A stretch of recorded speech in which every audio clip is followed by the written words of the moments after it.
Abra sua Bíblia comigo no livro de Êxodo, capítulo 15, verso 22, capítulo 15, do 20 ao 22. Êxodo, capítulo 15, verso 20 ao 22, o livro do Êxodo é o segundo livro da Bíblia que mostra e conta a história do povo hebreu, que depois de um tempo longo de escravidão no Egito, 400 anos, eles saem do Egito em direção à terra prometida, a terra de Canaã. E eu quero falar hoje sobre uma mulher, que muitos quando pregam, ela teve seus momentos difíceis, mas para mim um exemplo de uma adoradora diferente. Quero falar um pouco sobre Miriam nesta manhã. Êxodo capítulo 15, verso 20 fala assim: Então Miriam, profetisa, irmã de Arão, pegou um tamborim, e todas as mulheres a seguiram, tocando tamborins e dançando. Miriam lhes respondia, cantando: Cantem ao Senhor, pois triunfou gloriosamente. Lançou ao mar o cavalo e o seu cavaleiro. Depois, Moisés conduziu Israel desde o Mar Vermelho até o deserto de Sur. Durante 3 dias caminharam no deserto, sem encontrar água. Curve a sua cabeça. Pai, te pedimos, fala conosco. Ajuda-nos a entender o que o Senhor deseja de nós. Trata-nos como teus filhos agora. Corrija-nos, exorte-nos, não só os que estão aqui, mas os que estão em casa. E nos dê a certeza de que há uma voz guiando os nossos passos. Em nome de Jesus cremos. Diga graças a Deus. Por mais que o texto que li a você mostre uma mulher com um tamborim, cantando num dos momentos mais épicos da história, que é a abertura do Mar Vermelho, esse texto não é sobre música. Esse texto é sobre uma mulher que sofreu muito, muito mesmo. Sofreu até mais do que Moisés. Mas ela não deixou a alma dela morrer. Esse talvez seja o grande desafio da nossa vida. Não deixar a gente morrer por dentro, sabe? Porque coisas que virão são inevitáveis. Perdas, batalhas, situações que você não gostaria nunca de viver. Jó disse uma vez que o que ele mais temia aconteceu com ele. E o que ele mais tinha receio também aconteceu. A gente nunca deve ter um fantasma assim na nossa vida, que a gente pronuncia dizendo que isso nunca aconteça, porque se isso acontecer, olha, nunca tenha isso. Você só tem que se preocupar em não deixar a sua alma morrer, a sua fé e a sua alma morrer. Esse tamborim que Miriam pega para bater nele e fazer música nele, na travessia do Mar Vermelho, ele não nasceu ali. Ele nasceu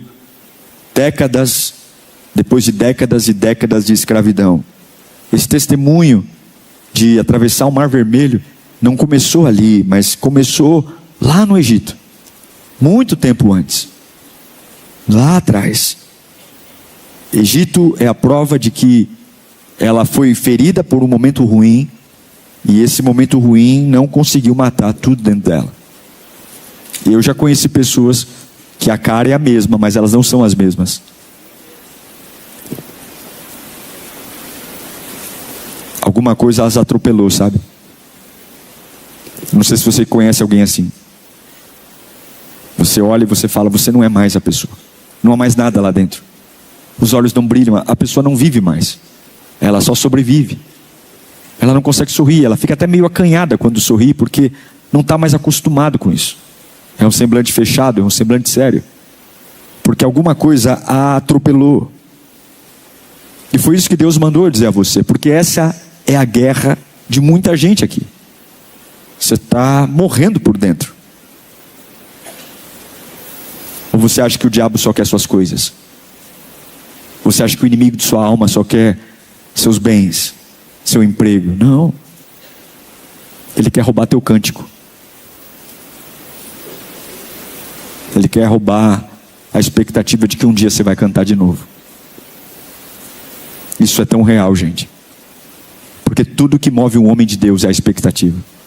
Tudo. Se você perder uma expectativa de que algo vai acontecer, você perdeu tudo. É assim que eu tento enfrentar minhas lutas, sabe? É assim que eu tento enfrentar os momentos que não fazem sentido. Na minha cabeça eu tenho uma verdade. Deus tem uma surpresa reservada para mim. E alguma hora vai acontecer. Então eu tenho um tamborim guardado na mochila. Nem todo dia é dia para tocar tamborim, mas eu tenho que ter o tamborim na mochila. Eu não posso vendê-lo. Eu não posso alugá-lo.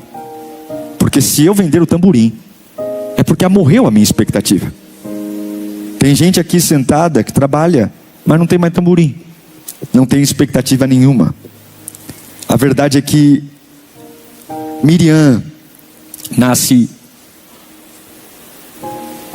no Egito. Ela não nasce livre. Ela nasce escrava.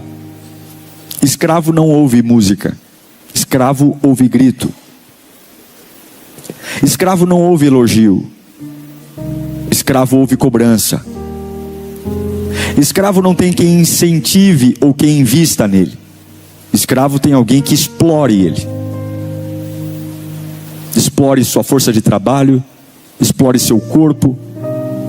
É assim que o egípcio olhava para o hebreu, porque quando José chegou no Egito e se transformou governador, naquela época eram poucas famílias, sabe?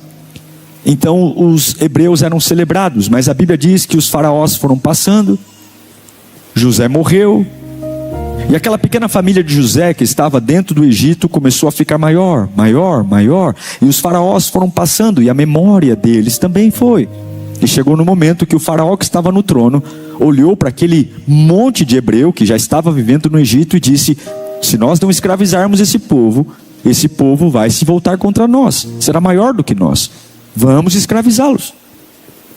E não é só escravizar no aspecto de dizer vão trabalhar, não, vamos torturá-los. Eles vão construir pirâmides, eles vão carregar blocos de areia, eles vão trabalhar a sol, a pino. Mas o que eu acho maravilhoso é que Miriam, mesmo com uma vida tão difícil, em algum momento ela encontrou um tamborim e decidiu guardar um tamborim. Você não pode vender seu tamborim. Tamborins não nascem de ambientes perfeitos. Tamborins nascem de pessoas que se mantêm inteiras em ambientes que não são perfeitos. Você tem que se manter inteiro. É a sua obrigação.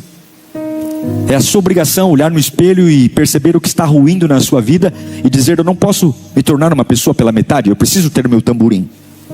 Porque o Egito de cada dia você tem. O Egito é um sistema que se você bobear te escraviza. Daqui a pouco você está escravo de remédio, escravo da opinião alheia, escravo do futuro, escravo do dinheiro, escravo de uma paixão, está escravo de uma doença. O Egito está aí. Ele muda de cara, ele muda de bandeira, ele muda de geografia, mas Egito é Egito. É um sistema que não quer prender só você fisicamente. Não são só grilhões nos pés, algemas nas mãos, mas Egito quer transformar um povo que tem promessa num povo cansado, num povo que tem um Deus verdadeiro, mas vivendo como se vivesse diante de um Deus fraco. Quer roubar a alegria, quer roubar a fé, o entusiasmo. Não, ele não quer que você abandone a igreja, ele quer que você abandone a expectativa.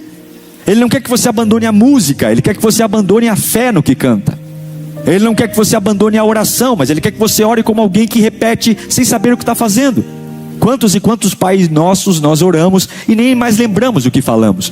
Repetimos porque mamãe nos ensinou a decorar quando éramos bem novos, e agora repetimos ele como se fosse uma reza. Não há vida, não há profundidade, não há nada. Mas o Espírito Santo manda eu te dizer: o Egito não conseguiu matar o que eu coloquei dentro de você. E esse culto vai resgatar você de novo. Você pode não se parecer com alguém que é vencedor, você pode não se parecer com o seu melhor momento, mas eu tenho uma palavra: o Egito não matou o que Deus colocou dentro de você. O Egito não destruiu o que Deus plantou em você. Não destruiu. Não destruiu. Algo aí dentro que Deus vai trazer para fora.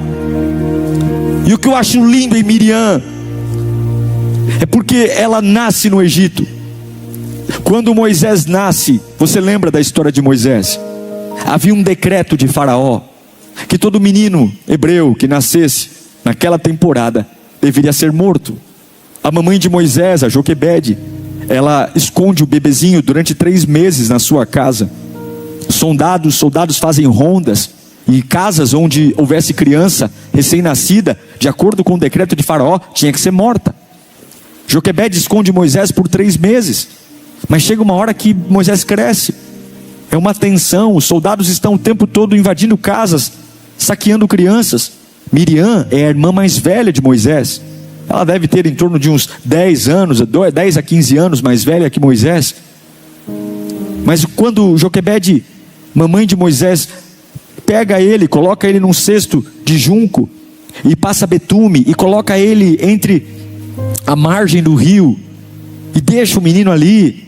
Quando a filha de Faraó vê que há um cestinho, e dentro daquele cestinho há uma criança, e a criança chorava, e choro de criança é irritante, mas quando há promessa de Deus, até o choro de uma criança irritante se torna sinfonia.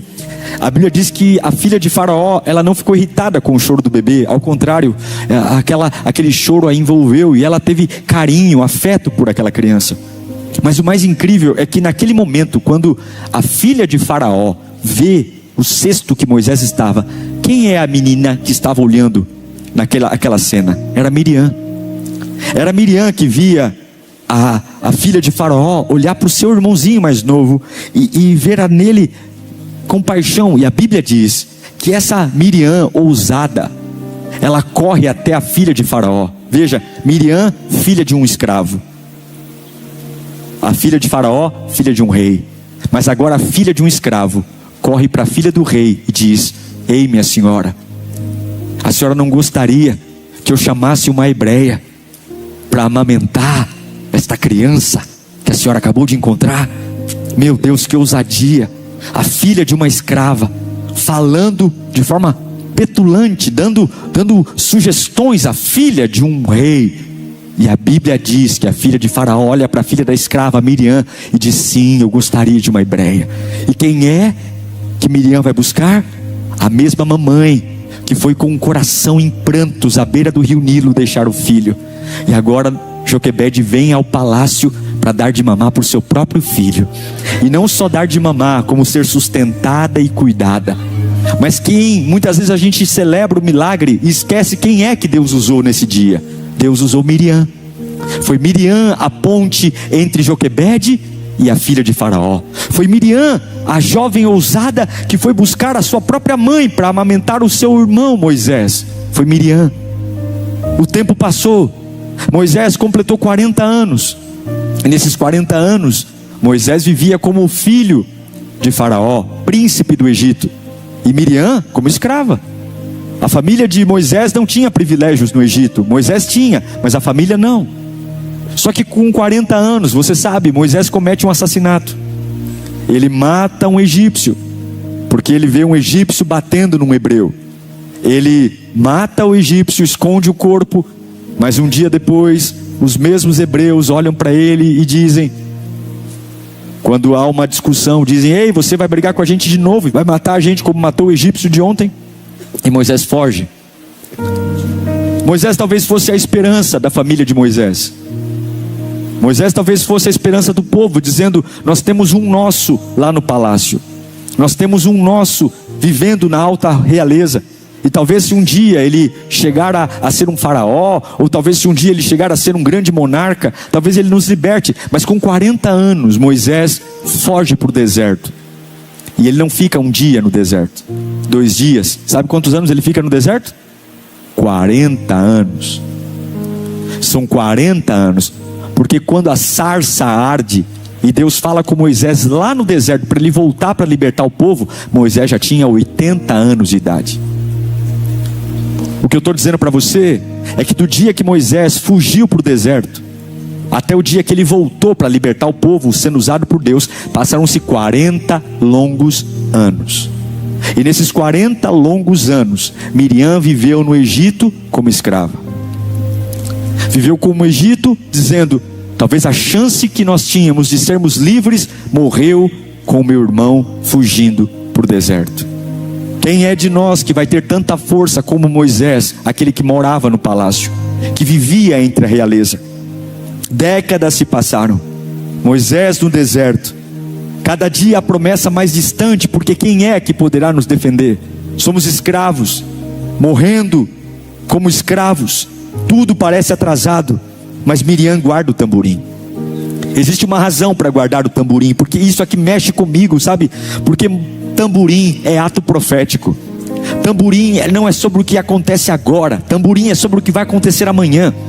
Tamborim não é sobre o que meus ouvidos ouvem, tamborim não é sobre o que o braço sente, se arrepia ou não. Tamborim é sobre eu creio que Deus ainda vai fazer alguma coisa. Eu creio que Deus ainda pode fazer alguma coisa. A lógica diz: está tudo piorando, porque meu irmão está na corte, mas agora meu irmão é um fugitivo, e era a única chance que tínhamos. Mas tem coisas que você não pode abandonar enquanto espera. Deus manda dizer para você: você não pode abandonar o tamborim enquanto espera. Você não pode abandonar o tamborim porque algumas coisas aparentemente pioraram. Você não pode abandonar o tamborim porque você teve uma derrota temporária. Derrotas temporárias fazem parte da vida de homens de Deus. Derrotas temporárias, Davi teve derrotas temporárias, Moisés teve derrotas temporárias, Abraão teve derrotas temporárias. Nenhuma derrota temporária matou aquilo que Deus prometeu a esses homens. Derrotas temporárias existem para amadurecer a nossa fé, para nos trazer para o eixo de novo. E eu quero declarar em nome de Jesus, isso traz no meu coração uma euforia enorme. Eu acredito que Deus faz alguma coisa sempre. Eu acredito que Deus tem coisas incríveis para fazer. Levanta suas mãos para cá. Não abandona a tua oração porque algumas coisas estão piorando. Não abandona a tua sensibilidade espiritual porque algumas notícias estão chegando. Não abandona a presença de Deus porque você não consegue ver com os olhos claramente o que vai acontecer. Não abandona, porque se você conseguir manter o seu tamborim, você conseguirá manter a sua expectativa. E onde há expectativa há milagre. Onde há expectativa há mover de Deus. Onde há expectativa o diabo cai de joelhos. Satanás vai cair de joelhos. Você vai para casa com expectativa hoje. Você vai voltar para casa com frio na barriga hoje. Deus vai fazer alguma coisa. Você vai olhar para um lugar onde nada pode acontecer e dizer: o meu tamborim eu não vendo, a minha fé eu não vendo, eu não vendo, eu não vendo, eu não negocio. Você não tem noção de quantas pessoas queriam ter aquilo que Deus deu a você. Não venda isso. Você não tem noção de quantas pessoas te criticam, e não é porque elas te odeiam, é porque elas te invejam, porque sabe que quando você está no prumo, o que flui de você é nobre, o que flui de você é especial, o que flui de você é diferente. Você não sabe quantas pessoas o diabo tem usado para apagar o teu brilho. Não venda o tamborim, vai acontecer. Não venda o tamborim. Não venda, não venda o tamborim. Quem perde o tamborim perde a expectativa. Não venda o tamborim do glória que você tem. Não venda o tamborim da fidelidade a Deus que você tem. Não venda o tamborim: pastor, meu jeito de orar é assim, mas eu estou tão abatido que eu estou mudando. Não mude. Não mude sua fidelidade a Deus. Não mude seu servir. Não mude sua alegria. Não mude seu sorriso. Não mude seu humor. Não mude seu caráter. Não mude sua personalidade. Não murche. Não murche. Você não pode murchar. Nem todo dia eu vou ter a habilidade de bater no tamborim, mas deixa ele guardado. Deixa ele guardado, não aposenta ele. E talvez alguém aqui esteja exatamente assim, mas Deus manda te dizer: você não perdeu tudo. Você só perdeu a vontade, mas não perdeu tudo. E eu vou devolver o que você perdeu. Você não perdeu tudo. Porque tempos de espera são terríveis, mas o Espírito manda eu gritar aqui dentro: pega o tamborim de volta. Pega o tamborim de volta. Não é sobre você saber como eu vou fazer, é sobre você ter uma expectativa que alguma coisa vai acontecer. Pega o tamborim de volta. Pega o tamborim de volta. Pega o tamborim de volta. Pega o tamborim de volta.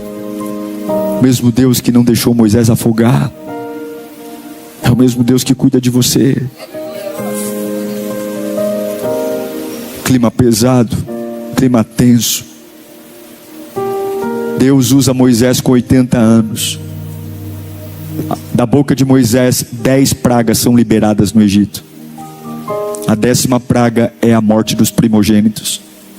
Quando o faraó, que tinha um coração endurecido pelo próprio Deus, vê o seu filho morto, ele cai no chão. Ele diz para o povo hebreu: vão embora, eu não quero vocês aqui.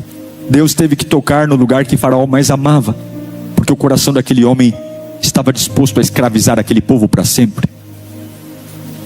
E quando ele liberta o povo hebreu para sair do Egito, o próprio Deus vai de volta ao coração de Faraó e endurece de novo. Aí você diz: eu não entendo. Você não tem que entender, você só tem que caminhar. Deus tem suas formas de gerar testemunho. Deus tem suas formas de, logo depois de um grande avivamento, gerar uma grande batalha. Isso não tem a ver com você, tem a ver com o nome dele. Tem a ver com o quanto ele quer ser glorificado naquilo que ele está fazendo na sua vida. Então, logo depois de um grande contrato que você assina, você pode ter um grande cliente que vai embora, e está tudo bem. Logo depois de um grande nascimento na sua família, pode ter um grande falecimento. Logo depois de um grande bem que você comprou, pode ter um outro bem que alguém levou embora. Deus um dia liberta o povo através da boca de Faraó, e no outro dia faz Faraó perseguir o povo que ele mesmo libertou. E não é seu papel entender o que Deus está fazendo. O seu papel é: porque clamas a mim, diga ao povo que vá, diga ao povo que marche. É marchar com o tamborim na cintura, é marchar quando o Faraó diz vai, e é marchar quando você ouve o barulho de cascos de cavalo correndo em sua direção, babando ódio, dizendo: eu vou acabar com você. Você não precisa conduzir o próximo capítulo do livro, você só precisa caminhar em direção àquilo que Deus vai fazer. Você não precisa escrever o próximo capítulo, porque quem vai escrever é o Senhor. É o Senhor. E agora eles estão no momento único. Eles estão na frente de um mar. Eu já estive no Egito. Não é um marzinho. Mar Vermelho é um mar gigantesco. São quilômetros de travessia. Não são 20 metros. São quilômetros. São águas profundas. Mar Vermelho se chama vermelho porque quando o sol bate sobre suas margens, os recifes de corais que lá estão deixam toda a superfície do mar vermelha. É um baita do mar para que milhões de pessoas atravessem. E agora eles estão de frente a um mar que não dá para atravessar a nado, não dá para atravessar boiando. Existem mulheres, crianças, e atrás deles sobe uma nuvem de areia. O chão treme. 600 carros de ferro correm galopando em alto ritmo atrás de um povo que não tem uma espada, não tem um escudo, não tem uma lança, só tem trapos, porque a vida inteira foram escravos. A vida inteira foram escravos, não tinham nada, escravos. Um povo que nunca soube o que é lutar, nunca soube o que é manejar uma arma. E atrás deles vem Faraó com 600 carros de ferro, com homens treinados desde a sua juventude para matar sem dó, que iriam passar por cima deles. Israel entra em pressão, porque na frente tem água e atrás tem assassinos. Pressão. Mas em Êxodo 14 algo poderoso acontece. Em Êxodo 14, 21 diz que então Moisés estendeu a mão sobre o mar, e o Senhor fez o mar retroceder e tornou em terra seca. Agora escute, a gente só presta atenção até essa parte, mas como é que o mar se abriu? Aqui vem o desafio. A Bíblia diz que com um vento forte, leste, que soprou fala comigo, toda aquela noite, as águas se dividiram. A gente acha que Moisés tocou no mar e foi um negócio assim, tuf. Não foi. Moisés tocou no mar e de repente um vento começou a soprar, que já soprava à noite. Não foi algo que aconteceu assim, tuf, a água abriu. Não, foi um processo gradual. O vento soprava do lado leste e as águas foram se separando. A força do vento era tão densa que o mar vermelho, o mar profundo, o mar intransponível, o mar que nem o melhor nadador naquela época conseguiria atravessar, ele vai se abrindo, porque existem milagres que Deus não faz em um segundo só. Existem milagres que Deus vai construindo enquanto você tem capacidade de permanecer com o tamborim na cintura.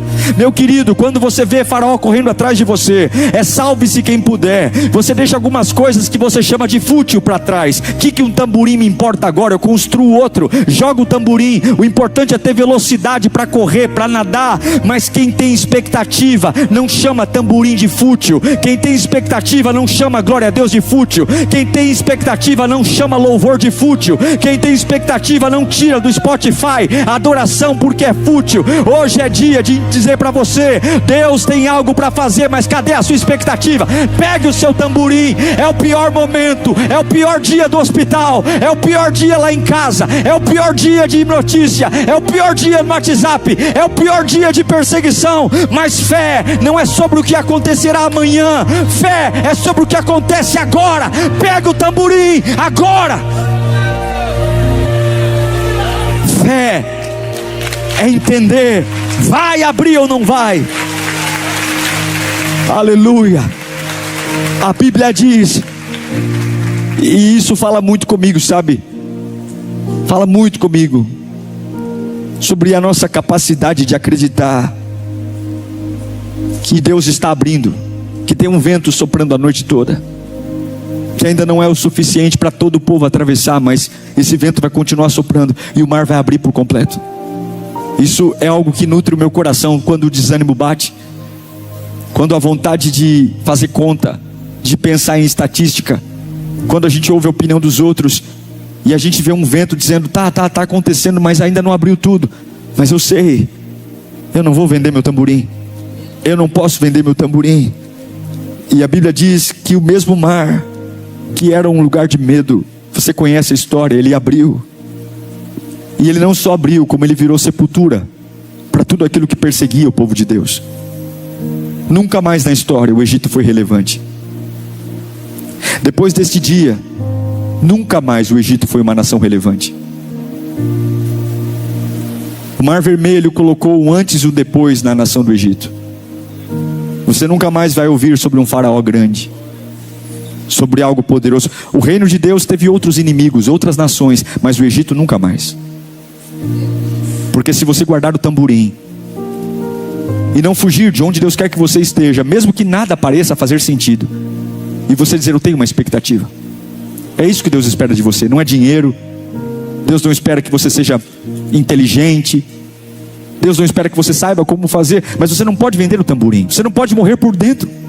Você não pode se tornar um monstro. Você não pode se tornar, é a função sua.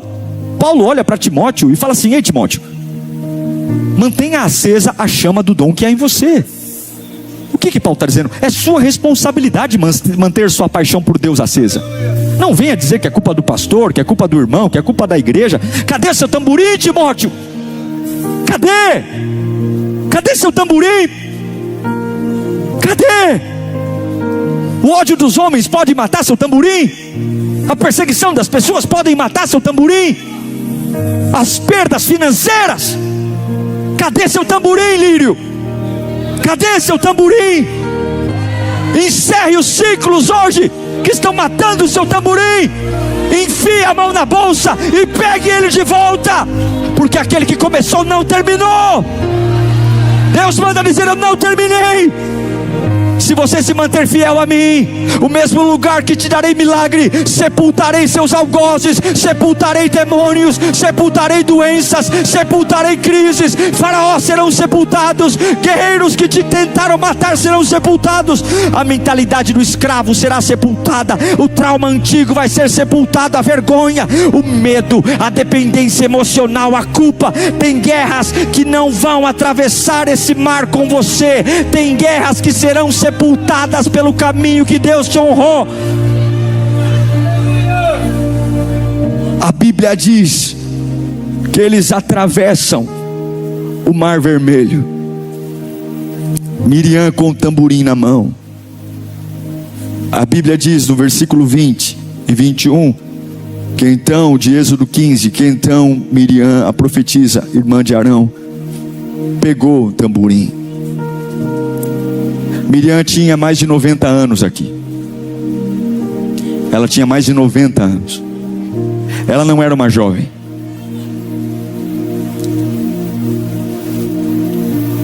Mais de 90 anos. Ela lembra do dia que ela viu o seu irmão ser agraciado com o favor da filha de Faraó. Ela lembra do dia que ela contou para sua mamãe: mãe, que foi minha filha? Acharam o corpo do Moisés? Não, mãe, a senhora vai lá dar mamar para ele. A senhora vai lá cuidar do seu filho. Ela lembra do dia que o seu irmão, que talvez era a esperança, tem que sair fugido, porque ele matou um homem e agora ele é um procurado da justiça. E foi uma espera que durou 40 longos anos. Mas essa mulher não largou o tamborim. No capítulo 15, quando eles atravessam, a Bíblia diz que Moisés tem um cântico. Moisés canta. É tão lindo o cântico de Moisés, depois você pode ler na sua casa. Moisés começa a cantar. Quando ele atravessa, quando ele vê todo aquele povo saindo das águas, com terra seca. Porque quando o mar se abre, até a lama tem que obedecer. Porque não diz que era chão úmido. Não daria tempo para secar o chão do mar que está sobre água. Mas a Bíblia não pode mentir. Eles atravessaram em terra seca. Seca. Algum aspirador, alguma coisa do céu chegou ali, ó, e limpou todo o leito do mar. Moisés canta. Ele canta. E quando Moisés termina de cantar, quem canta agora é Miriam. E ela vai cantar lá no versículo 21. Ela canta basicamente a mesma canção de Moisés. Ela repete. Porque Moisés canta de um jeito diferente. Moisés canta porque o mar se abriu.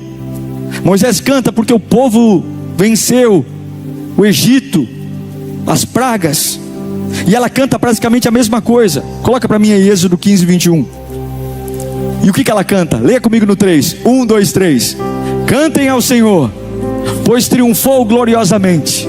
Lançou ao mar o cavalo e o cavaleiro. Vamos ler de novo? Esse é o cântico de Miriam. 1, 2, 3. Cantem ao Senhor, pois triunfou gloriosamente. Lançou ao mar o cavalo e o seu cavaleiro. Ela repete a mesma canção do irmão. Ela não está preocupada com performance. Ela não está preocupada em cantar música inédita. Ela sabe a diferença, que entre os cânticos é quase a mesma coisa. Só que Moisés canta como um líder que viu o mar abrir, mas Miriam canta como uma mulher que sobreviveu à escravidão. Uma mulher que sobreviveu a uma escravidão que não a matou por dentro. E você vai voltar a cantar, porque a escravidão não vai te matar por dentro. A traição não vai te matar por dentro. Seus inimigos não vão te matar por dentro. As tragédias da vida não vão te matar por dentro. Não vão te matar por dentro. Nenhum golpe financeiro vai te matar por dentro. Deus te trouxe aqui para te resgatar nesta manhã. Deus te trouxe aqui para fazer. Vai pegar o tamborim de volta. Vai pegar o tamborim de volta. Não vai morrer.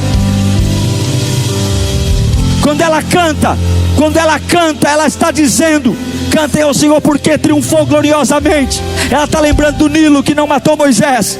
Ela está lembrando do Nilo que não matou o seu irmão. Ela está lembrando do chicote. Ela está lembrando do tijolo de areia. Ela está lembrando da humilhação. Ela está lembrando do que é trabalhar e não receber R$1. Ela está lembrando do que é a ingratidão. Ela está lembrando do que é o desprezo. Ela está lembrando do que é não ter casa, do que é não ter família estruturada. Ela está lembrando do que é não ter oportunidade na vida. Ela está lembrando do que é querer e não poder. Mas ela está lembrando também que o mesmo Deus que começou lá no escravo, lá no Egito, é o mesmo Deus que está fazendo sinais e prodígios para ela agora. Ela dança do jeito dela. Não é uma orquestra, é um tamborim. Não é uma sinfonia, é um tamborim. É uma velhinha de 90 anos que está dizendo: eu quase morri, mas agora eu adoro. Eu quase quebrei, mas agora eu adoro. Eu quase morri, mas agora eu vou dançar. Não é sobre performance.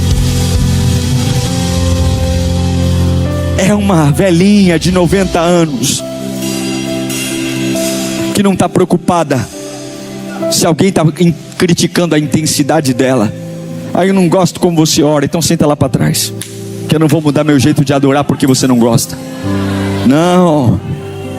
Olha, meu irmão, quando você lembra o quanto lutou para permanecer vivo, você não fica preocupado com quem olha para a tua intensidade. Quando você lembra o Egito que enfrentou, você não está nem aí se alguém está fazendo cara feia. Quando você lembra a noite que você sobreviveu, quando você lembra o inferno emocional que você aguentou, quando você lembra o frio daquela cela, quando você lembra a dureza daquele chicote nas costas, quando você lembra o que era gente rindo da tua cara e você não podia nem se defender, quando você lembra o que é ingratidão das pessoas, e agora você vê um mar se abrindo, Deus fazendo uma passarela de honra para você, e gente babando, querendo te matar, sendo engolida, você não está nem aí com a hora do Brasil, tu quer bater no pandeiro e dizer: carros e cavalos no leito do rio, grande é o Senhor que me sustentou até aqui. Mas sabe o que aconteceu? A Bíblia diz que a velhinha da Miriam bate no pandeiro, e a minha Bíblia diz que as outras mulheres começaram a olhar para ela e começaram a ir atrás. Era tipo um trenzinho, era tipo uma carreta furacão da Miriam, era a carreta furacão da Miriam, ela indo embora com o pandeirinho na mão, e as outras irmãzinhas atrás, sabe por quê? Porque quem sobreviveu ao inferno e não largou o pandeiro, quando ela acende, quem está perto também acende. Quando dança, quem está perto também dança. Se você sobreviver ao inferno e não largar o pandeiro, a tua casa será tomada por uma alegria nunca antes vista. Se você sobreviver ao inferno e não largar o pandeiro, quem trabalha com você também vai se levantar. Quem pega ônibus com você também vai se levantar. Quem pega metrô com você também vai se levantar. Quando você começa a tocar o pandeiro, quem olha para você diz: eu não vou morrer também, eu vou dançar também, eu vou glorificar também. Aí começa a pegar fogo na igreja, aí começa a pegar fogo em São Paulo, aí começa a pegar fogo no Brasil, porque é Miriam na frente e as outras atrás. Não é um monte de gente dizendo ai, ui, é um monte de gente dizendo glória, glória, glória, glória, glória, glória, glória, glória, glória, glória. Não venda seu pandeiro, não venda. O Espírito Santo manda eu gritar aqui desse altar. Tem pessoas esperando você voltar a cantar, para que elas voltem a acreditar. Tem gente esperando você voltar a pegar o pandeiro, para voltar a acreditar. Pastor, mas e elas? Você é mais forte do que elas. Ei Miriam, você já viu coisas que elas não viram? Ei Miriam, você já conectou com pessoas que elas não conectaram? Ei Miriam, você já teve autoridade para falar com filha de Faraó? Quantas pessoas na sua casa podem voltar a acreditar em Deus se você recuperar seu pandeiro? Quantos desviados? Quantas pessoas desviadas do caminho do Senhor podem voltar a chorar na presença de Deus quando observarem você com o seu pandeiro fazendo festa? Nós temos muitas coisas que a gente pode olhar e dizer não estão boas. Eu tenho uma lista de coisas que eu sei que não estão boas, e você tem as suas, mas até aqui o Senhor nos sustentou, e eu não vou perder meu pandeiro, eu não vou perder meu tamborim. Só que tem um detalhe. A Bíblia diz, aqui eu encerro, que logo depois que eles atravessaram o mar e Miriam tocou o pandeiro, eles andaram 3 dias no deserto. E presta atenção, Deus não dá ponto sem nó. Fica comigo que aqui eu encerro. Naquele dia, tocar o pandeiro foi maravilhoso, porque era o grito entalado na garganta. Eram 90 anos esperando a liberdade. Só que logo depois de atravessarem o mar aberto e verem o mar se fechar, engolindo todos os carros do Egito, que até hoje historiadores encontram vestígios de carros de ferro. Quando você vai ao Museu do Egito, você encontra lá no Museu do Egito carros de ferro recuperados do leito do Mar Vermelho. Não é uma história fictícia, aconteceu, é ciência, é fato. Só que logo depois desse grande dia, a Bíblia diz, no mesmo versículo, que eles andaram 3 dias no deserto sem encontrar água. E eu tenho certeza que foi Deus que permitiu andar 3 dias sem encontrar água. Num versículo a gente dança porque o mar abriu. No outro dia a gente tem sede, porque Deus queria ensinar algo para eles. Deus queria ensinar que tamborim não é só para dia de mar aberto. Tamborim também é dia que a gente tem que sobreviver num deserto sem água. Tamborim não é só dia quando eu vejo meus inimigos se afogando.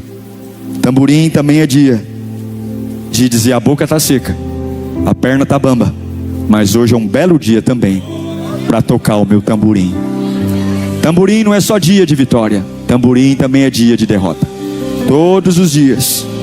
Porque qualquer um adora quando o mar abre, mas quem é maduro continua adorando, mesmo quando o deserto começa, e mesmo quando não há água aparente. Porque o Deus do mar aberto também é o Deus de quando não há água, e Ele dará um jeito de me sustentar. A palavra final é do Senhor. Então não espere o mar abrir, pegue o seu tamborim hoje mesmo. Você pode se colocar em pé nesse instante. Coloque-se em pé.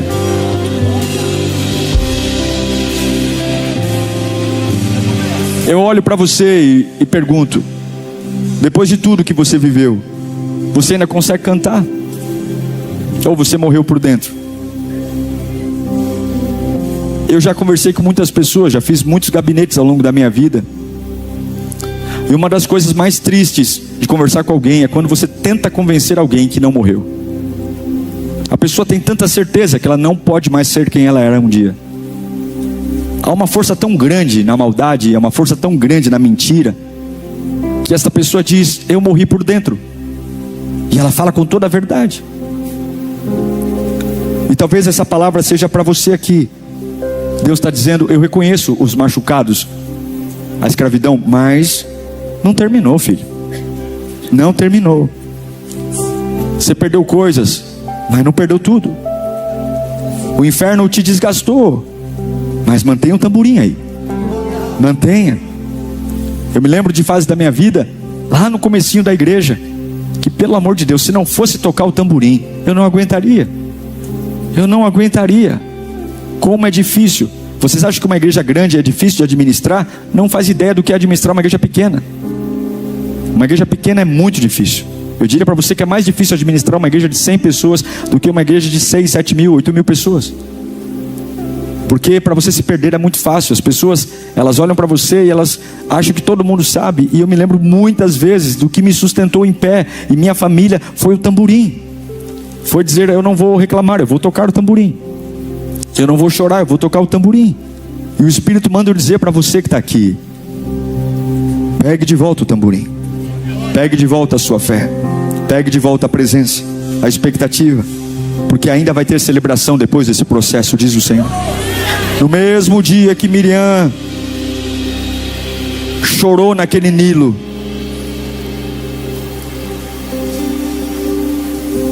foi num dia que ela viu a aliança de Deus. E no mesmo dia que ela viu o mar vermelho fechado, foi o mesmo dia que Deus abriu. O mesmo Deus que te sustentou até aqui não vai abandonar você agora. Feche os seus olhos. Recupere o seu tamborim.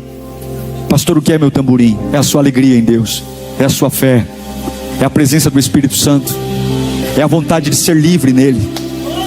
Tire seu tamborim. E se você vendeu o seu tamborim, recupere, vai atrás dele agora. Não deixe nenhum demônio tocar o seu tamborim. Esse tamborim é do Senhor, é santo. Essas mãos aí são mãos para aplaudir ao Senhor. Essa boca aí é boca para tocar adoração ao nome do Senhor. Essa cabeça aí é para ter pensamentos de paz e não de mal. Esses ouvidos aí é para ouvir o céu. Esse corpo aí é para ser templo do Espírito Santo. Comece a glorificar o nome do Senhor com o seu tamborim. Comece a glorificar o nome do Senhor. E quem te viu chorando vai te ver cantando. E quem te viu sofrendo vai te ver cantando. E quem te viu prostrado vai te ver cantando. E quem te viu lamentando vai te ver cantando. E quem te viu em posição fetal vai te ver cantando. E quem te viu na sarjeta vai te ver cantando. Cantando, cantando. É a mesma Miriam, 90 anos. Porque quem tem tamborim, a espera não mata a esperança. A espera não mata a esperança. Eu declaro renovo sobre a tua vida agora. Eu declaro renovo sobre a tua vida agora. Pega o tamborim. A tua boca pode ser um bom tamborim agora. A tua boca pode ser um bom tamborim agora. A tua boca pode ser um bom tamborim agora. A tua boca cada vez mais alto. A tua boca é um bom tamborim agora. A minha boca não é para praguejar. A minha boca não é para melancolia. A minha boca é para dizer: eu fui escravo, mas não sou mais. A minha boca é para dizer: carros e cavaleiros no leito do mar vermelho. E eu declaro vida. Canta lá. Oh, eu pego o meu tamborim para adorar. Eu pego o meu tamborim para declarar vida. Vida, enquanto você adora o Senhor, Ele te fortalece. Enquanto você glorifica, Ele te enche. Eu declaro que toda fraqueza, todo desânimo, eu declaro que todo abatimento, eu declaro que toda confusão na mente agora cai por terra. Você que está online, eu declaro agora, pelo poder do nome de Jesus, do nome de Jesus, a vida no nome de Jesus. Eu declaro vida na vida, vida na vida, vida na vida. Não importa o tempo, vai acontecer. Vai acontecer. Carros e cavaleiros no leito do Jordão, vai acontecer.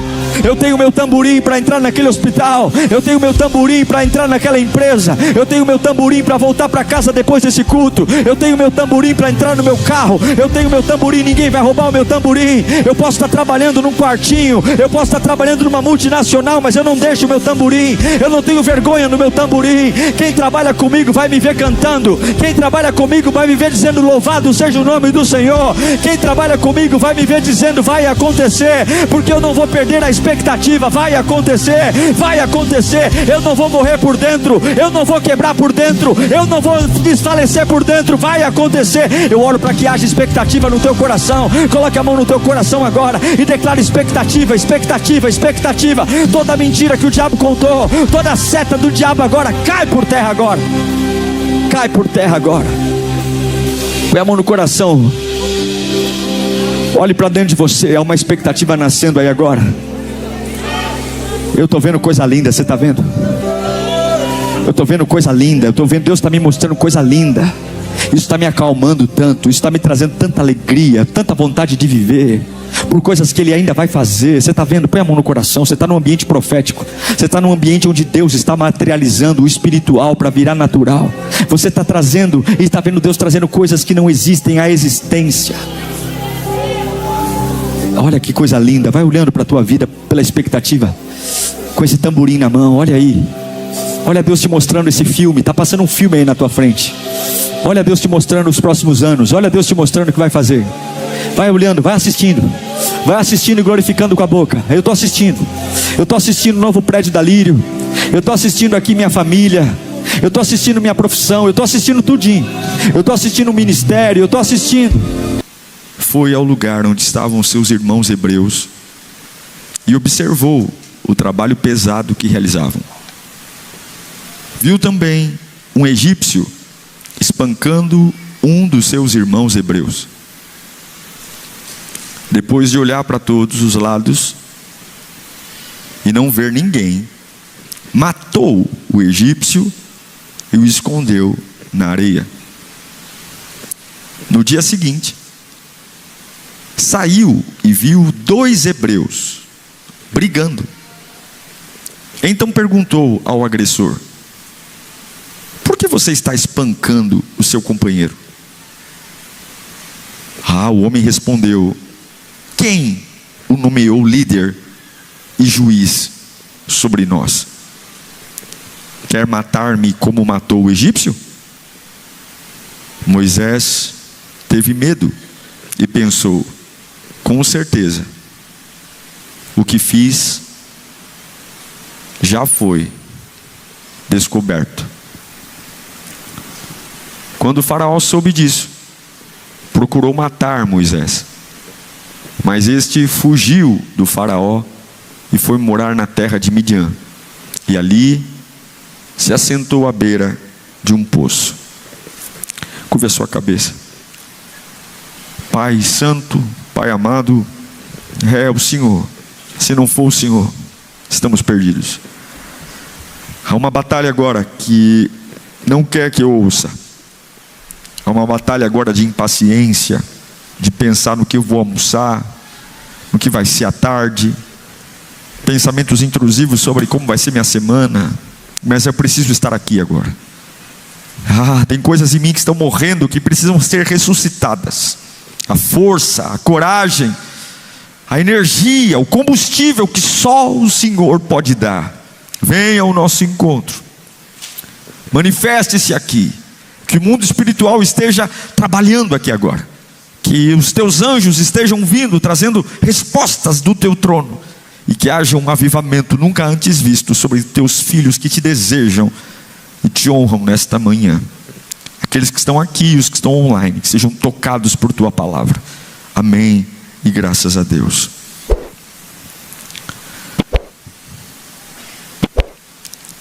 O Moisés desse texto já cresceu.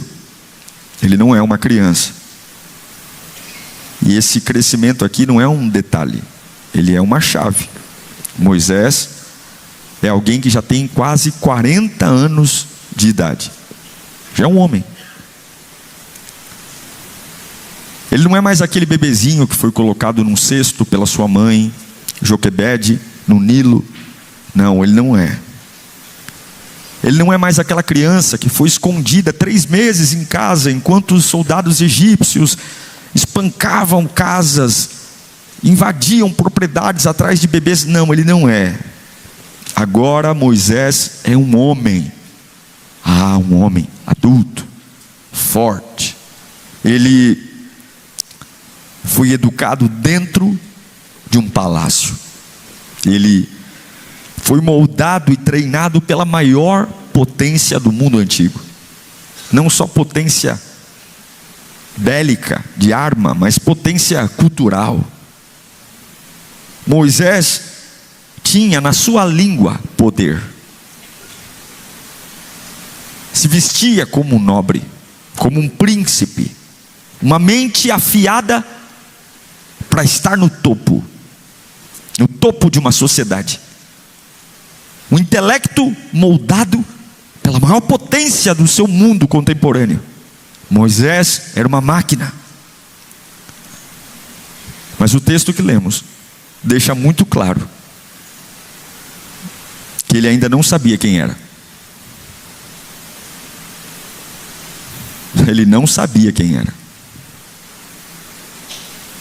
O texto só diz que ele cresceu.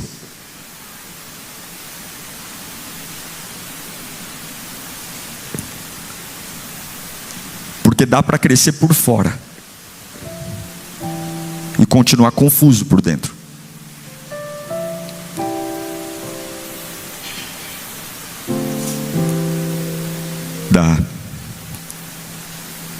Dá para ser abençoado.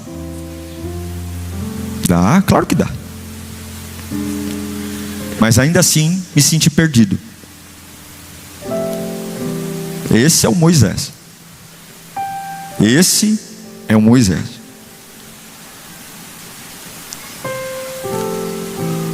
O texto diz que ele sai do palácio para ver seus irmãos. Que irmãos? Se 40 anos ele mora no Egito.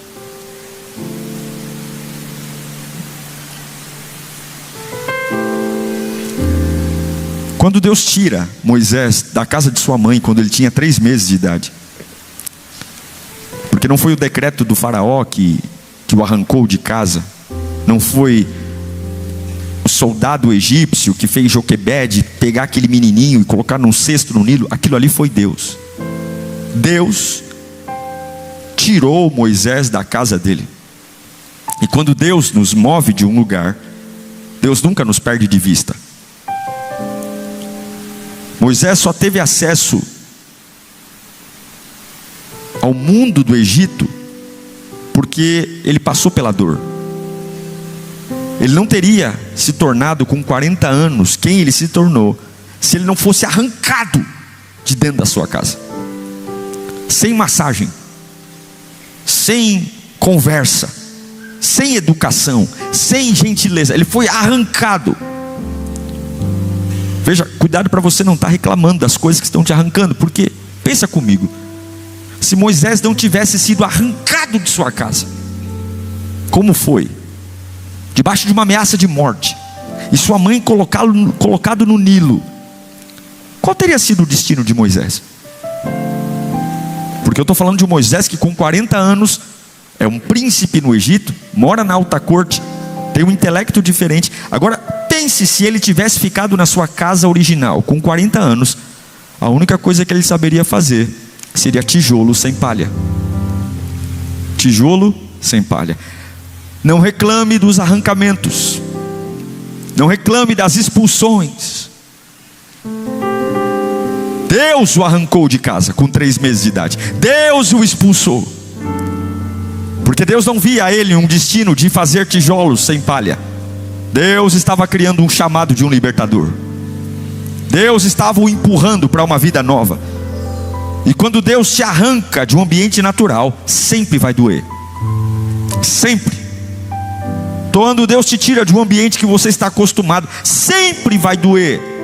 Só que você tem que colocar uma coisa, porque o diabo sempre vai mentir, mentir, mentir, e os crentes caem na mentira dele. Mas guarde a palavra, guarde no seu coração para você não pecar contra Deus. Guarde, escute o que eu estou pregando aqui. Deus não te tira de um ambiente natural para matar você, mas Ele tira você de um ambiente natural para preparar você. Deus não estava matando Joquebede, Deus não estava matando Miriam, Deus não estava matando Arão, Deus não estava matando Moisés. Deus estava preparando alguém que lá na frente iria ser o maior libertador que a terra já viu na história. Você precisa ter maturidade, porque nem tudo que dói é para matar. Dor é uma coisa, morte é outra. Mas o que a gente faz? Dói, eu vou morrer. Não, dor não é sinal de que você vai morrer.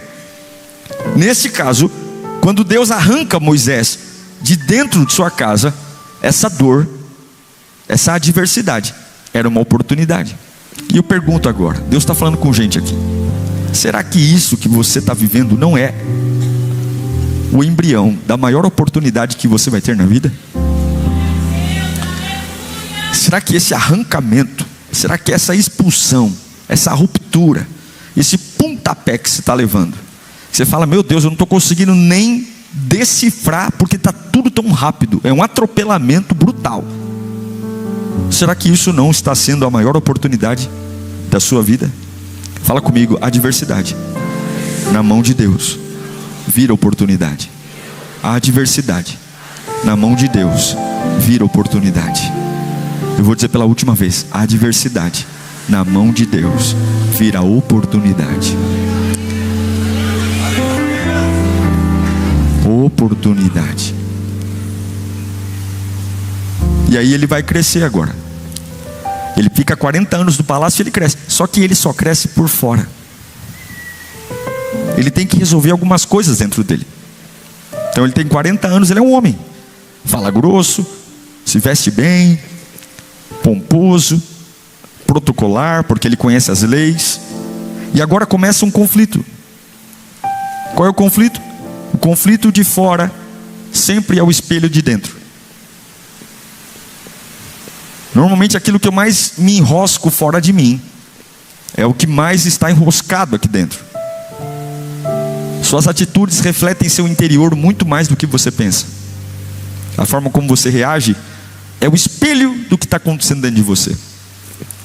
O texto diz que Moisés saiu para visitar seu povo. Olha que coisa doida. Como que eu vou visitar meu povo se há 40 anos eu moro no Egito? Eu vivo no palácio do Egito. O meu povo deveria ser quem? O Egito. Mas a Bíblia diz que ele saiu do palácio para visitar o seu povo. Que bagunça é essa? Como que os hebreus escravos são meu povo, se há 40 anos, 4 décadas, tudo que eu sei da vida, tudo que eu sei sobre família, tudo que eu sei sobre vizinhança, tudo que eu sei sobre sociedade é o Egito? Repara nisso. Ele mora no palácio, mas o coração dele ainda não mudou. Ele se veste como egípcio, mas ele não é egípcio. Mas ele também não é hebreu, porque ele não vive com os hebreus. Ele vê um egípcio brigando com outro, e aquilo dói nele, porque aquela cena de um egípcio com um chicote batendo no escravo hebreu é exatamente o conflito que ele tem dentro dele. Aquela cena é uma radiografia do interior de Moisés, uma briga entre duas identidades, uma briga entre duas ideias. Ele vê fora o que está acontecendo aqui dentro. Conflito externo quase sempre denuncia uma guerra interna. Observe você, é muito provável que aquilo que você mais fala, que aquilo que mais te dói, que aquilo que mais brilha os seus olhos, que aquilo que mais consome você, é exatamente o reflexo do seu interior. Esse é o Moisés. E ele não está louco, porque a Bíblia diz que ele olhou para todos os lados. Antes de matar o egípcio, Se ele tivesse tomado de raiva, quem está tomado de raiva não olha para o lado. Quem está tomado de raiva não pensa em consequência. Quem está tomado de raiva nem imagina se alguém está olhando, só quer ir lá e matar. Não, a Bíblia diz, está na sua Bíblia, que antes de matar o egípcio, ele olha para o lado. Isso significa que ele sabia o que estava fazendo. Havia um raciocínio nele. Não é impulso, ele está matando por consciência. Naquele momento está nascendo que o povo dele, o lado dele, são os hebreus. E ele vai e mata. Ele mata o egípcio. E ele sabe que naquele momento ele está cruzando uma linha perigosa. Porque aquela vida acomodada, bonitinha, de palácio, de uvinha na boca, de calor, até as palmeiras do Egito me trazendo um ar-condicionado natural, de roupa de linho, de lençóis de linho fino, egípcio, cruzando aquela linha de matar um egípcio, todo o meu mundo ia desabar. Ele sabe, porque chega uma hora que esse conflito interno vai explodir. Querido, ninguém cai de repente. Ninguém comete um crime de repente. Ninguém comete um pecado que acaba com a reputação de repente. Ninguém rouba de repente. Ninguém trai de repente. Não. Isso aqui estava no coração de Moisés há muito tempo. Esse conflito estava lá. Estava lá dentro, quando ele sentava à mesa com os egípcios, sabendo que quem está servindo o prato é um escravo hebreu. Muitas vezes talvez chegava com o olho inchado, surrado. A queda começa numa negociação silenciosa. E é por isso que Salomão vai dizer em Provérbios 4:23: acima de tudo, você que gosta muito de orar, você que gosta muito de cantar, ler a Bíblia, tudo isso é maravilhoso, mas ele falou que acima de tudo, tu guarda teu coração. É melhor guardar o coração do que ler a Bíblia. É melhor guardar o coração do que cantar. É melhor guardar o coração do que viver no monte. Está aqui, ó. Acima de tudo, guarda o teu coração. Naquele dia, a identidade de Moisés não estava resolvida.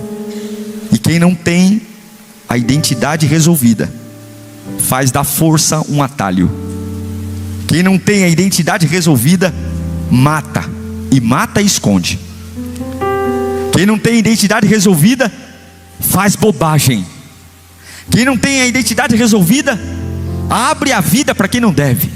Quem não tem a identidade resolvida, vai criar ações que vão refletir pelo resto da vida.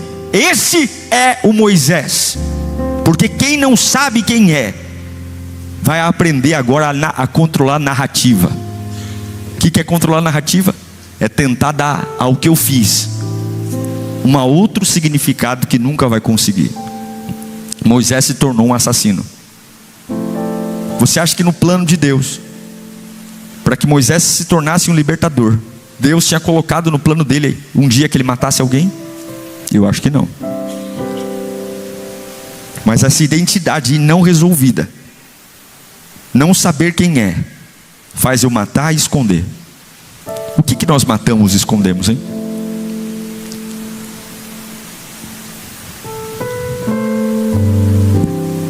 Passa o dia.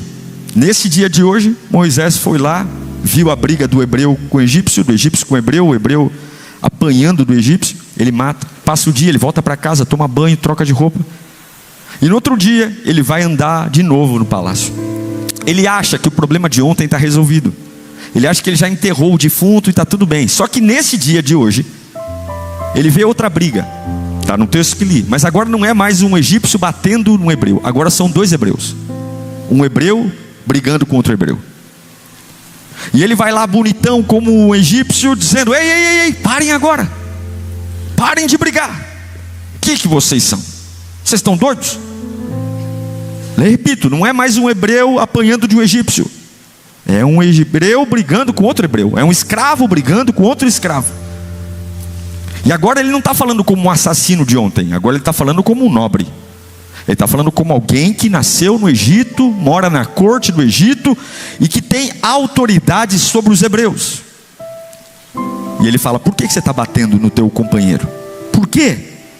Agora ele fala como um líder, como um governante. Ontem ele agiu como escravo, que matou o egípcio que era o senhor. Hoje não, hoje ele está falando como um senhor egípcio. Ele pensa como um líder, mas ele não tem posição de líder, porque ontem ele matou. Isso gera uma frustração enorme, porque a grandeza quase nunca nasce no tempo certo, ela nasce antes. Ontem ele quis ser um libertador, mas ainda não é o tempo de ser libertador. Hoje ele quer ser juiz sobre um povo, dizendo: por que vocês estão brigando? Mas ele ainda não é juiz, mas tem algo nele querendo pular para fora. Está entendendo? Está entendendo ou não? Quando ele chega nos dois hebreus que estão brigando, dentro dele está dizendo: conduza esse povo, fale para eles pararem de brigar. Só que esse povo que olha para ele e não vê como quem ele acha que é, diz: quem é você para mandar eu parar de brigar? Você vai nos matar como matou o egípcio ontem? Pastor, o que você está falando? Eu estou falando que tem grandezas que Deus vai dar a você antes de você ser grande. Eu estou dizendo que Deus agora está colocando em Moisés, dentro dele, um posicionamento. Isso é grande, é desafiador, que ninguém vê, porque Moisés está se tornando um líder, tentando se tornar um líder. Ele fez bobagem ontem, matou alguém, mas no dia de hoje tem algo nele querendo organizar os hebreus, mas ele não é ninguém ainda. Os hebreus não veem nada nele. Eu quero dizer que você pode ser um líder sem ter um cargo. E todo grande líder sempre será um líder antes de ter a liderança. O que eu estou dizendo é que você pode ser um grande pregador antes do microfone. Está entendendo? O que eu estou dizendo para você é que você pode ser um grande visionário e nem ter o CNPJ da empresa ainda, porque Moisés está se tornando antes quem só será reconhecido depois. Esse é o dilema da sua vida. Se você não for antes, você nunca vai ser depois. Se você não for antes, você nunca vai ser depois. Se você tem medo de ser antes, você nunca vai ser depois. E é por isso que a maioria das pessoas nunca será nada.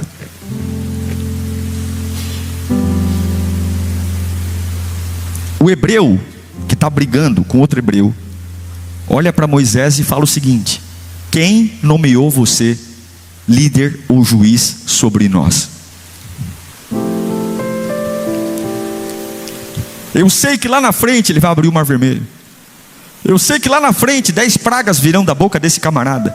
Eu sei que lá na frente ele vai bater na rocha e vai sair água. Eu sei que lá na frente esse camarada vai subir o Monte Sinai e Deus vai dar a ele a tábua dos 10 mandamentos. Eu sei que lá na frente esse camarada vai orar por maná e vai cair maná do céu. Eu sei que lá na frente esse camarada vai ser a última bolacha do pacote, o grande libertador. Mas hoje, a galera que ele vai conduzir amanhã olha para ele e fala assim: ó, quem é você, rapaz, para querer ser juiz sobre mim?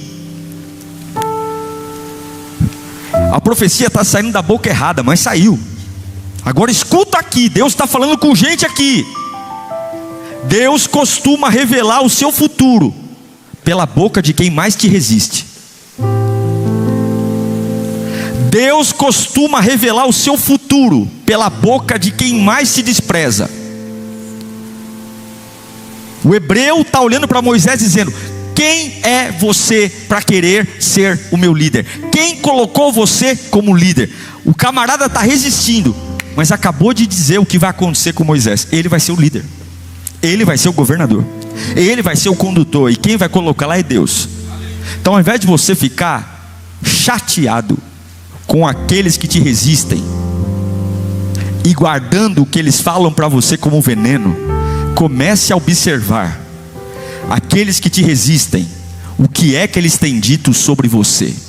Quem é você para querer resolver os problemas aqui de casa? Quem é você para querer colocar ordem na empresa? Quem é você para querer acelerar esse processo que está parado há anos? Deus coloca o teu futuro, muitas vezes, na boca de quem mais te resiste. Isso te anima? O que as pessoas te resistem e falam de você? Quando você se posiciona, o que elas dizem que não é para você? É por isso que a Bíblia diz, em Romanos 11, 29, Paulo vai dizer, o chamado, pois os dons e o chamado de Deus são irrevogáveis. Quem chamou Moisés? Quem chamou? Deus. Quem tirou Moisés? Quem que arrancou Moisés de casa? Deus. Quem tirou Moisés e preservou Moisés no Nilo? Deus. Não tem jeito, o hebreu pode gostar ou não, o chamado é irrevogável. Olha, eu não sei se você está com crise de identidade, esse culto vai sarar você, mas você vai receber uma revelação do alto tão poderosa, que você ainda não é ninguém diante daqueles que estão lá fora, mas você vai ser antes de ser, porque se você não for antes, você nunca será depois. Levante suas mãos para cá. Existe uma palavra sendo liberada que vai destravar o seu futuro nesta manhã, e não é a palavra do Diego, é a palavra do Senhor. Eu sei que muitos estão como Moisés aqui em cima do muro, que eles, pastor, está uma bagunça aqui dentro. Deus está dizendo, eu hoje vou trazer clareza à sua mente. Antes de você ser diante deles, você será dentro de você. Eu declaro que conflitos estão acabando agora. Eu declaro que angústias estão acabando agora. Eu declaro que o teu chamado não será perdido, porque os outros não conseguem enxergar. Os dons de Deus são irrevogáveis. Agora tem um detalhe. Glória a Deus. Agora tem um detalhe muito importante. Fica comigo aqui. Chamado é irrevogado ou irrevogável, mas chamado pode ser atrasado. Deus não vai tirar aquilo que te prometeu, mas a tua postura pode atrasar o que Deus te prometeu. Talvez você já poderia estar vivendo o que só vai viver daqui 15 anos. Deus vai cumprir, mas eu posso atrasar o que Ele me prometeu.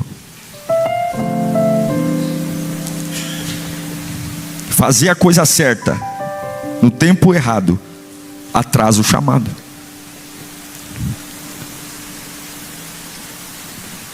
Moisés, quando vê o egípcio batendo no hebreu, e ele fala, eu vou libertar esse hebreu que está apanhando, e ele vai lá e mata o egípcio.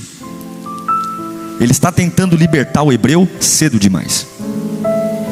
Deus daria a ele lá na frente ferramentas para libertar os hebreus. Libertar o hebreu é o chamado dele.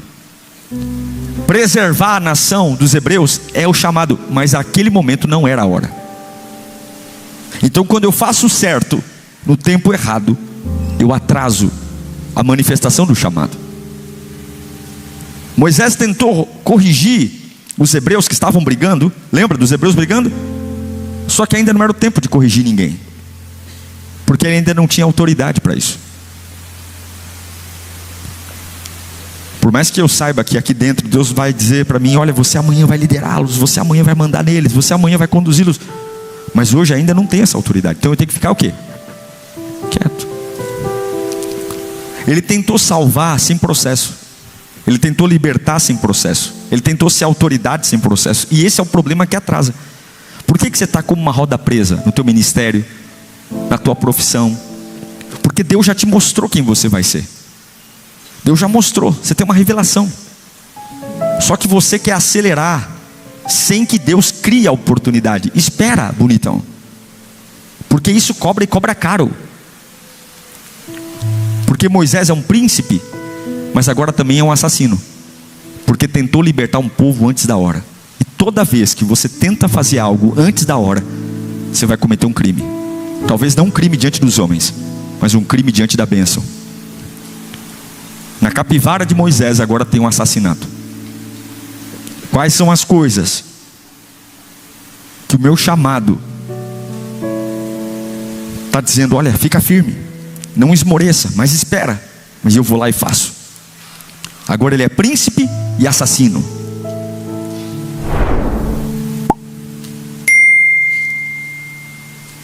Agora ele tem um chamado, mas tem um passado que não precisava. Tem uma mancha. Agora ele é um camarada que vai buscar santidade com uma nação, mas ele tem uma fraqueza, tem um ponto fraco. O próprio hebreu esfregou na cara dele dizendo: quem é você? Porque se eu não te obedecer, você vai me matar também? Ele tem uma promessa, mas ele tem um erro também. E quem tem passado, quem tem fraqueza, quem tem erro, tem medo. E quem tem medo, foge. Quando o hebreu disse para ele: se vai me matar como matou o egípcio ontem, o que Moisés faz? Foge. Porque quem tem medo, foge. Foge, some. E a maioria dos medos que a gente tem não é do diabo. A maioria do medo que a gente tem é do nosso passado, é do nosso erro. A maioria dos medos é da nossa fraqueza. A gente lembra delas e foge. E o diabo sabe disso. O diabo sabe. Porque nada mais assusta alguém do que perceber que o passado está voltando a falar, quando o futuro começa a aparecer. Você fala: meu Deus, que coisa linda, que fase linda que eu estou vivendo. Aí o passado começa a falar. Já passou por isso? Já viu isso acontecer na sua vida? Uma fase linda nascendo, e você dizendo: agora vai, agora eu vou. E aí o passado vem conversar. Tem uma história, tem um erro, tem uma fraqueza. É isso que a gente tem que sepultar hoje. A Bíblia chama isso de acusação. Apocalipse 12:10. Então ouvi uma alta voz dos céus que dizia: agora veio a salvação, o poder, o reino do nosso Deus e a autoridade de Cristo, pois foi lançado fora quem? Quem foi lançado fora? O acusador dos nossos irmãos, que os acusa diante do nosso Deus de dia e de noite. Escuta, Deus não revogou seu chamado. Talvez ele está atrasado por um erro que será perdoado pelo sangue de Jesus. Mas você vai ter que ter maturidade, porque os alertas sempre vão voltar. Os fantasmas sempre vão se aproximar. Quanto mais perto do seu destino, mais o passado tenta conversar com você. É isso que faz Moisés ir para o deserto. E ele vai para Midian. Agora escute: Midian, para quem morou num palácio, é o pior lugar. Midian, para quem viveu no luxo do palácio, é um lugar horrível. Ele vai se tornar pastor de ovelhas. Ele vai recolher cocô de ovelha. Ele vai ter cheiro de ovelha. Ele vai ter fedor na roupa. Ele se vestia com o perfume de flores. E agora ele precisa estar no meio de ovelhas. E alguns vão olhar para você e dizer: uau, que coisa horrível. Ele perde o palácio, ele perde o status, ele perde a ilusão. Mas chamados são irrevogáveis.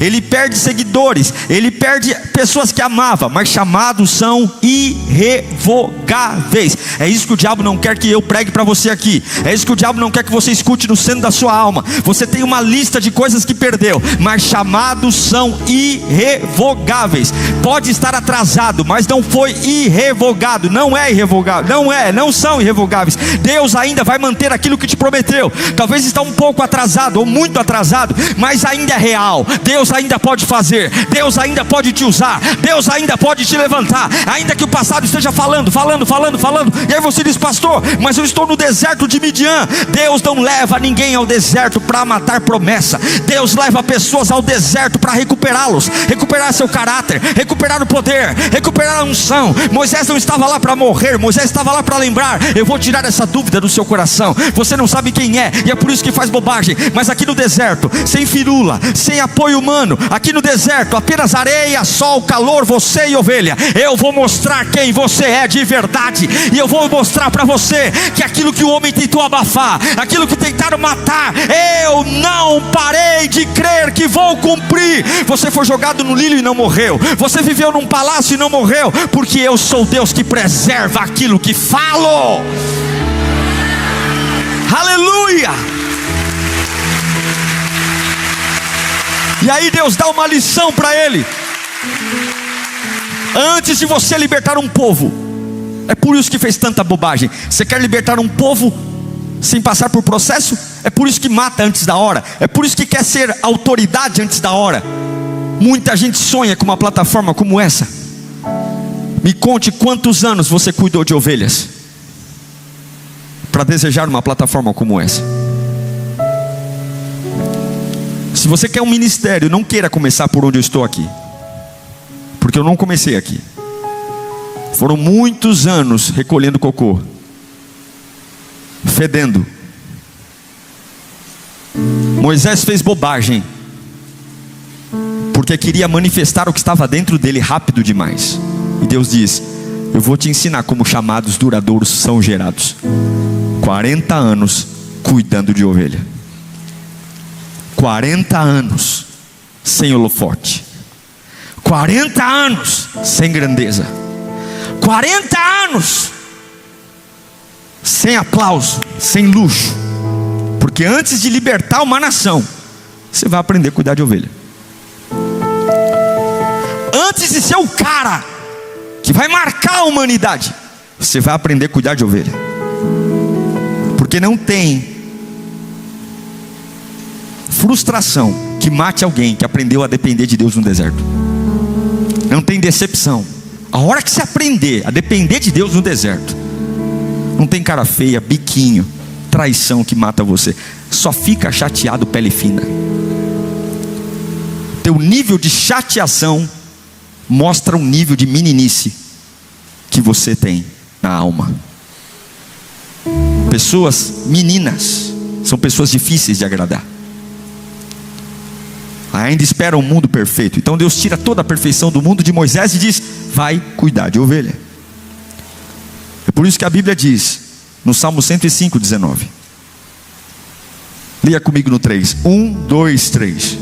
Até que se cumprisse o que ele próprio previra, e a palavra do Senhor o confirmou. Até. A palavra do Senhor confirmou. No original diz: e a palavra do Senhor o provou. Deus prova quem vai usar. E eu termino dizendo: agora é com você. Você tem um grande desafio: ser antes quem você só vai ser depois. Talvez você esteja exatamente nesse intervalo.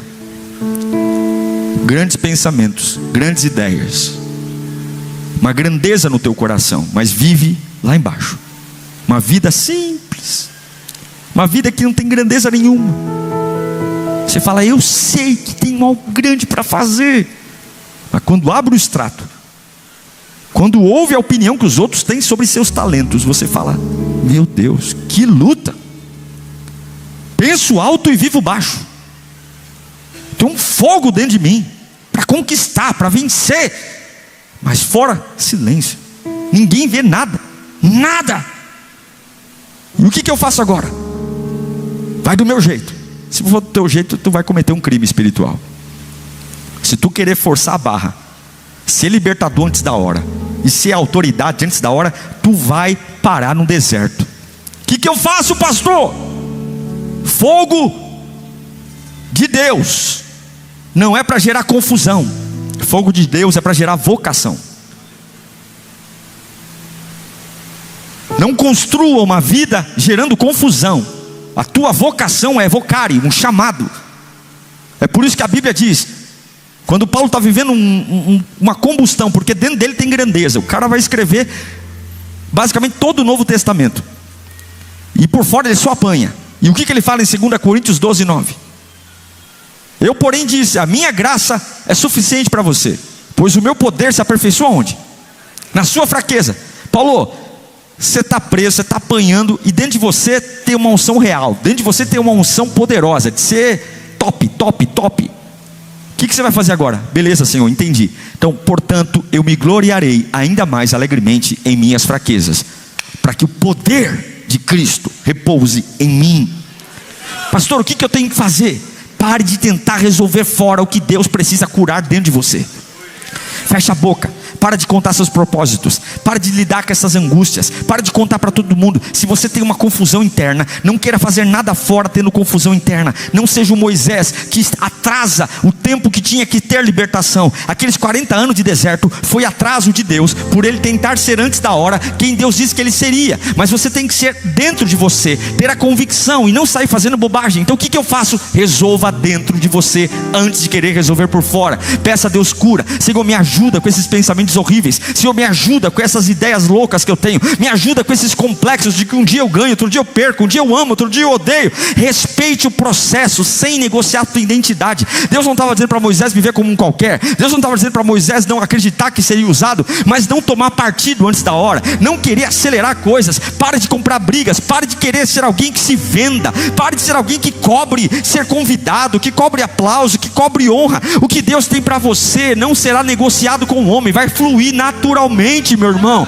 Essa exaltação não é com compra, não é com achismo, não é com dinheiro, não é com influência. Essa exaltação virá naturalmente. Você nem vai fazer força, vai fluir, porque Deus é poderoso. Ele não esqueceu de você. Não deixe o barulho da acusação também parar você. As 3 lições que eu deixo para você desse texto. A primeira: não tente resolver fora o que não está resolvido dentro.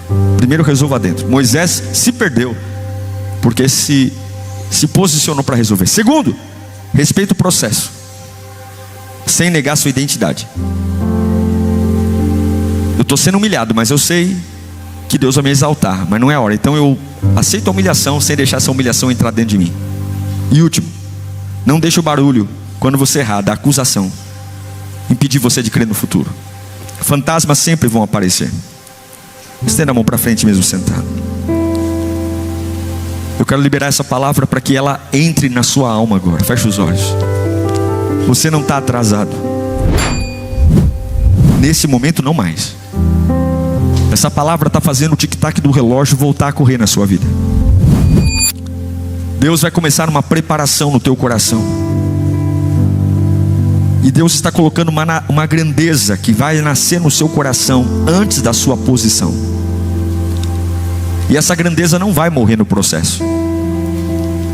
Hoje Deus está colocando de novo algo que você achou que já era. E Deus disse: eu não revoguei, eu não me arrependi. Hoje eu volto a acender no teu coração aquilo que um dia te disse que ia fazer. Eu não revoguei, eu não me arrependi de ter chamado você. Eu não me arrependi de ter feito você. Você só não estava tão tratado como tinha que estar. Mas hoje, essa fase que você chama de pior é a fase que eu estou te recuperando. E quando eu te recuperar, filho meu, prepare-se para ver o que o olho não viu, para ouvir o que o ouvido não ouviu, para pensar o que a mente humana nunca imaginou. Vai chegar um dia no teu deserto que a sarça vai pegar fogo. Você vai tirar a sandália e virar até a mim, e eu mostrarei que o mesmo Deus que expulsou você de casa com 3 meses é o mesmo Deus que não tirou os olhos de você e continua a dizer: vai acontecer, vai acontecer, vai acontecer. Mas hoje, sem fazer bobagem, Moisés, se porte como um libertador. Porque se você não for antes quem eu quero que você seja, você nunca será depois. O corpo ainda dói, mas ande como curado. A conta bancária ainda está no vermelho, mas ande como alguém próspero. Você ainda não foi, não teve a oportunidade que os homens deveriam te dar, mas ande como alguém que já é eleito, que já é escolhido. Pare de se lamentar, saia do canto, pare de ser menino, ofendido, chateado, pare de ser criança. Você não pode achar que aquilo que aconteceu no palácio é o que eu tenho para você. Se hoje coloquei você para recolher cocô de ovelha, recolha cocô de ovelha, lembrando que isso vai passar. E a grandeza que um dia disse que você ia ter, o cocô da ovelha não vai apagar essa grandeza, porque eu não vou revogar o que disse que faria. Eu sou o teu Deus. Mas levanta a tua cabeça hoje, levanta a tua cabeça hoje.